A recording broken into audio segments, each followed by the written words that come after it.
बस का कोठिया में से ये जो गीत है करचिया वाला और अथी वाला भलक वाले भाई बहन का गाना है, विवाह शादी का गीत, बेटी विवाह गीत और लोकगीत, उसी का ये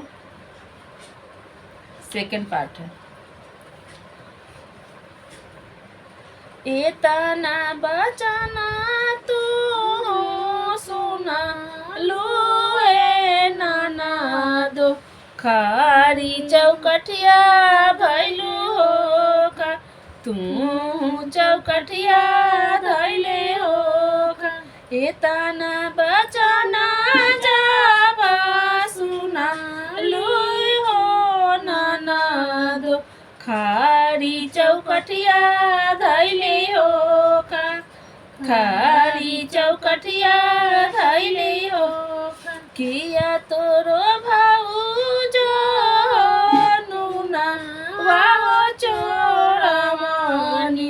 किया देनी तेला भावा का, किया देनी तेला भावा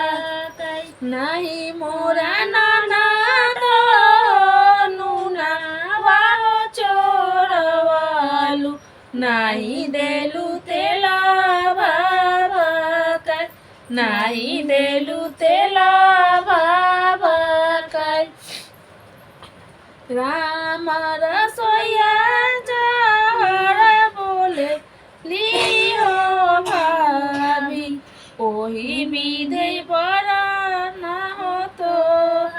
ओही विधि बड़ा न तो,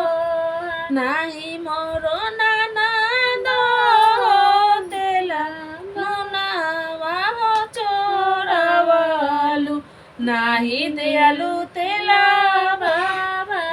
का, नहीं देलू तेला कवने करना भाभी हो हमारा को रनिया, दिहलू तू हो बना, दिहलू तू हो बना।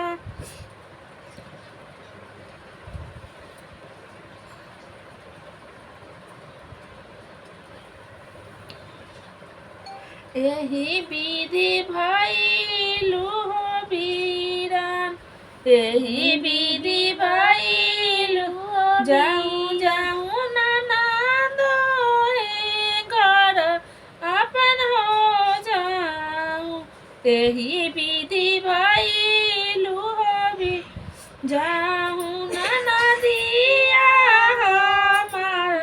बे हो रानिया, तो के खियाई मिठाई औरी हो पा, जाऊँ जाऊँ नाना दी हो हम रो बायरनिया, तोहा के खियाई मीठा हो पा, तोहा के खियाई मीठा हो पा। अपना घर चल